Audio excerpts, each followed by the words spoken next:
Right. So now we go to chapter number 4 of the book, which is called as Focus on High Leverage Activities. And the quote that I start this chapter with is by Jim Collins, the author of all-time bestseller, Good to Great, which is greatness is not a function of circumstance. Greatness, it turns out, is largely a matter of conscious choice. And if you really look at this entire book, the whole book talks about making choices about your life, about your career, and owning those choices. I think this is extremely critical. And the previous chapter we spoke about how do you have to own your career instead of expecting someone else around you to own it up. And I start this chapter by listing down some of the most monumental work which has happened in the work of science and literature. And each of these pieces, whether it is Einstein's electrodynamics of moving bodies paper, or Vannevar Bush's work on science, the endless frontier, or one of my favorites, Thomas Kuhn's book, The Structure of Scientific Revolution, they were such activities that had an impact well beyond the lifetime of the authors. And that is what I mean by high leverage activities. You see, throughout the day you are busy with chores pertaining to yourself or to your organization or somebody whom you deem is important for that point of time, and the day goes by. But if you really look at your day or your week or your month or your year that is behind you, there has to be something that must stand out, something remarkable, something monumental, and that is what a high leverage activity is. So 3 attributes, or rather 5 attributes of high leverage activities. The first is it poses little or no sense of urgency. So you would never feel that I need to do a high leverage activity now. In fact, most of the things that you deem as urgent, remember that they will not be of consequence in the long run. The speed at which something comes at you is similar to the speed at which you are forgotten once it is addressed, and especially firefighting. That's the first attribute. The second is it has a compounding effect over time. So if I invest into a high leverage activity today, it compounds over a period of time. The third is the long-term rewards outlive the short-term penalties or hardship. No doubt, because you are doing a high leverage activity, you have to really take time away from some of the more important stuff in life, which might mean hardship or some sort of a penalty in the short or the near run, but I think it's worth the while. Fourth, it offers a shot at immortality. So that is your immortality project, if you will. And the last thing is, it doesn't happen automatically or accidentally, which means you have to put efforts to this.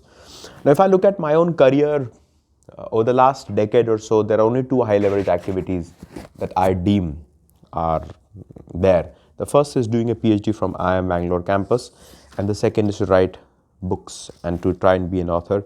Because when I do these workshops, of course, I make money, I meet people, I may have an impact, I do not know, I may have an impact on people, but I think in the long run, it doesn't count. Any amount of money which I make, any amount of organizations which I visit, the moment doesn't last beyond. And these are low leverage activities for me. A high leverage activity is something where I can really create an asset. So high leverage activities are asset classes. The first piece in this chapter is that put a premium on yourself. You see, you cannot allow anyone else to waste your time.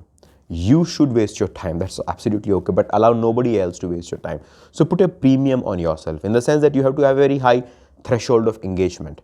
The threshold of engagement should be so high that people on their own should not be able to engage you. It's like an elephant, you'll be like an elephant. When an elephant walks in the jungle, you might have hyenas, you might have wild dogs, you might have the smaller animals, smaller in the sense, smaller in size, trying to draw the elephant's attention, but elephant doesn't choose to engage. Elephant just keeps with its own swag. That's high threshold of engagement. But once the elephant decides to engage, it's a make or break situation for the elephant. The elephant would all the way go out and destroy the other being. Okay, so that is kind of a threshold of engagement that you need to have. And here I talk about a time-tested concept of zone of concern and zone of influence. You see, zone of concern is the expansive realm which bothers you.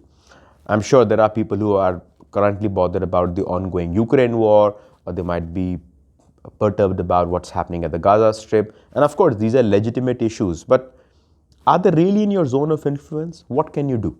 And the more 24-hour news channels that you watch, the more newspaper that you read and the more reels and shorts that you are consuming yourself with, your zone of concern is actually growing. It's never that things did not happen in past. As a matter of fact, we are living in the most peaceful era of mankind, and yet we are not at peace. The amount of crime which is happening around us is the least in our entire mankind, mind it, because we really were cannibals at one point of time, remember that, okay?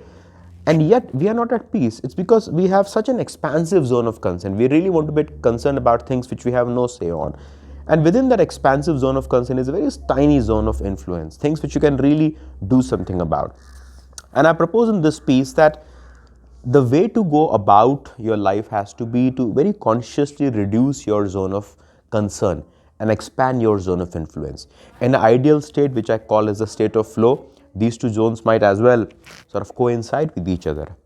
The zone of influence is what Warren Buffett calls a zone of competence, and he has always made his investments in his zone of competence. You really have to invest into area which you are very good at. Okay, you must be in the 95th percentile in that domain, and then you make it a call. And even if you are making a call when you are say 60 percentile, then you make a call consciously because you want to be better at it, not because you want to make a point.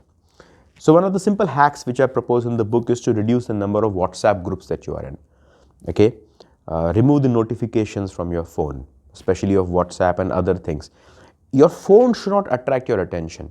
You should decide when to pick up the phone and not the other way around. Okay, I mentioned about Bear Grylls, who has really focused his zone of attention onto things that really matter. And one of the very useful tools at hand is the time-tested urgency importance matrix, also called as the Eisenhower matrix. Now, I've attempted to give a slightly different perspective onto this matrix where we talk about things which are important versus urgent. And the first conjecture which I have to offer is that control the important and manage the urgent. The first thing is that when you talk about important stuff, you have to establish that it is important for you and not for somebody else. It is not important for your family, not important for your children, certainly not boss and other important people. Unless it is important for you, you cannot prioritize. And even if it is important for the family and other people, that has to be distilled in the sense of importance for you. Otherwise, you are just running from one urgency to another urgency, really not making much of the day. So, control what is important and manage what is urgent, and there are techniques of managing. Second thing is, if it is important, don't drag your feet on it. And that is what I mean by disciplined execution. You will be remembered for your discipline of execution. Once you have decided that yes, this is important for me and that I must go about it, don't waste your time, don't while away, otherwise your credibility will take a hit. Conjecture 3, plant high leverage activities. Now what is the keyword here? Plant. So the high leverage activities are those which are not urgent and yet they are important, in the sense that they are not clamoring for your time at that moment, and it's very easy for you to just about dismiss it altogether and put it to some other day. But I think it's very critical that you are giving that requisite attention. High leverage activities require flow, and Mihaly Csikszentmihalyi did this fascinating work in 90s on the positive psychology, which is called as the flow, and the world famous flow channel, where we try to talk about the challenge that a certain task offers to you and the commensurate skill that you have to do justice to the task. And as you realize that if a certain activity is highly challenging and you don't have the wherewithal or the skills of addressing it, then you get into the realm of anxiety. At the same time, if you are endowed with an activity which is too simple in the sense of not offering you much of a challenge and you have the skills, then you soon set yourself into boredom. And most people, if I ask them, how do you characterize your day? They'll pretty much talk about the day as pretty boring because they have almost engineered how to go about their day, and then it is punctuated with bouts of anxiety. Not a pretty sign. And I think it's very critical for you to identify your flow channel, because as a matter of fact, only in the flow channel that you are really at your peak. Peak performance, peak creativity, peak productivity. So try to find out moments in day. Okay, so it's a very beautiful passage from the work of Bruce Lee. And Bruce Lee is as much as a martial art proponent as he was a philosopher. So let me read it from Bruce Lee's writings. Be like water. Water has form and yet it has no form. It is the softest element on earth, yet it penetrates the hardest rock. It has no shape of its own, yet it can take any shape in which it is placed. In a cup, it becomes the shape of the cup. In a vase, it takes the shape of the vase and curls about the stems of flowers. Put it in a teapot, it becomes the teapot. Please observe the adaptability of water. If you squeeze it fast, the water will flow out quickly. If you squeeze it slowly, it will come out slowly. Water may seem to move in contradiction, even uphill, but it chooses any way open to it so that it may reach the sea. It may flow swiftly or it may flow slowly, but its purpose is inexorable, its destiny sure. Be like water. So that's Bruce Lee for you, and I'll strongly recommend you to read a bit about a gentleman there. Now, what do you do with the activities which you deem as not important and yet the system around you deem as very urgent? You choose to delegate them. And there is a small section on delegation because my own engagement with leaders has shown that very few people are good at delegation, and delegation seems to be the Achilles heel that plagues a bunch of managers before they become leaders. So delegate with confidence. And I've given certain tips in the book on how do we delegate effectively. So there are a few rules of delegation. The first is direction is 80% casting, which means that when you are delegating it to somebody, ensure that you have the right person for the right role, and 80% of your job, if not 90%, is almost done. 70% and go. When you are expecting someone to step onto a certain role, don't expect the person to be 100% ready at it. 100% readiness only comes at the job and not before the job. So be okay to give a job to somebody when the person is thereabout 70% ready. Take your hands off, but never take your eyes off. You have to take your hands off, because if you don't take your hands off your people, they don't take risk, they don't learn. But if you don't take your eyes off, if you take your eyes off the people, then they feel that they don't matter, and that's not a pretty sign. Always show the big picture, but cut them loose. Most managers don't do a good job in showing people a big picture, in the sense that why are they into it? What's the bigger objective? So they give them details on what exactly needs to be done and how it needs to be done, but they fail to show the big picture, and show them the big picture and cut them loose, in the sense that take your hands off. Finally, what do you do with the fourth quadrant, which is the things which are not there either high in terms of importance or high in terms of urgency, and yet you see yourself doing it over and over again, almost like a habit? And the hint for you is learn to kill your habits. It's very critical that you kill your habits, because only when you're freeing up your plate is when you can pick up activities which are very critical. So if you really want to be the quadrant 2 person, the high leverage activity person, your starting point is quadrant 4, which is kill your habits. Which also goes on to say that you need to be a very good problem solver and solve important problems well, because there is no fun in solving a problem that is not important, because any amount of effort that you put into solving the problem doesn't really bring any results. No marks for efforts, just like in mathematics, marks only for the right answer, not so much the approach. So how do you pick up a problem which is worth solving? And I have a very simple proposition for you. I call the problems as, how do we look at a problem with respect to time and with respect to level? So with respect to time, if you look at problems, there are certain problems that solve themselves with time. It's like a cut. So if I'm shaving in the morning and I get a cut here, and I don't do anything about the cut, like I can put a bandage, I can put soframycin, I can put some other ointment, alum or whatever else, and I can leave it open. If it is not a very grievous cut, it should be okay. 2-3 days, it will be healing itself. So those kind of problems are called as bruise. Okay. And then there are those problems which, if you leave them with time, they only get sinister, and let's call them as cancer. So you have basically 2 types of problems, bruise and cancer. And what does your hindsight wisdom show you? Your hindsight wisdom tells you that most problems that you're grappling with are actually bruise. And I'll say that almost 80% of all the problems that you are solving are nothing but bruise. Only 20% or maybe even 10% is cancerous. So a good trick is for you to look at a problem 2 months into the line, that if I just leave the problem, what happens to it? Does it blow out of hand and become cancerous, or does it solve itself? And you'd realize that at office and at home, most problems have a seed of solution inside.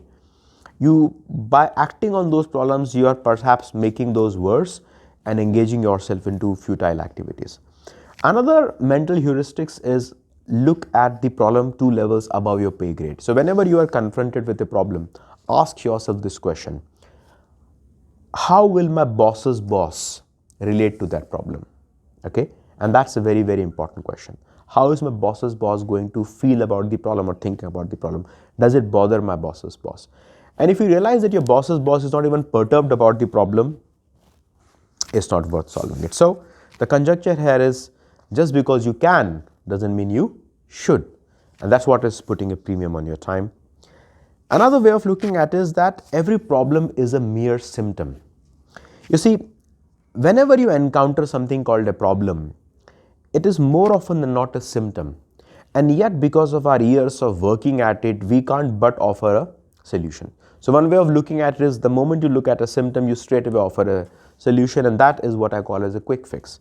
However, if you can be at the problem and systematically break it down and sort of go from symptoms to problems all the way to the root causes and then try to solve it, you will most likely hit a perma fix. Okay, and there is a separate video that I have on the quick fix versus perma fix, which is about problem solving, which is, you can check it out. So which brings me to the conjecture number 3, that a problem fully understood is half solved. And this is much more pronounced with Indians, and we have this proclivity of jumping at a solution the moment we see a problem. We don't really delve deeper into understanding the root cause so that we can afford to solve it permanently. And the excuse that we offer is that, hey, I have so many problems to solve. But you don't have to solve so many problems in life, as a matter of fact. You have to solve some very specific high ticket problems, and before you sort of hit the hammer, you have to really understand that is a nail on the right plank. Now, how do you know when to use quick fix and when to use perma fix? And here again, I offer an impact frequency matrix, which is mostly you have to really look at quick fix in all the situations, but there are certain conditions which warrant a perma fix. So the only offering which I have is that don't let quick fix be your default mode. Many times we just go with the flow, and that is not really a good practice all the time. Now, once you have solved a problem, it's also critical to sell the problem, and that is where we have storytelling as techniques. And here I present the time-tested SCQA technique of McKinsey and the pyramid principle made famous by McKinsey's Barbara Minto. So SCQA stands for situation, complication, question, and answer. We start with the situation, then we draw the attention to the complication of the situation, the question, the central question that has been posed, and A, which is the answer. And the answer can be offered in the form of a pyramid where each successive layer adds to it. So your answer is supported by the arguments, and the arguments are supported by the evidences in the form of data and fact. So this is your chapter number 4, which is about high leverage activities. So in thesis, the idea is to really go about being extremely focused in terms of doing high leverage activity work. So yeah, that's about it. Thank you so much. I hope it was useful. Take care.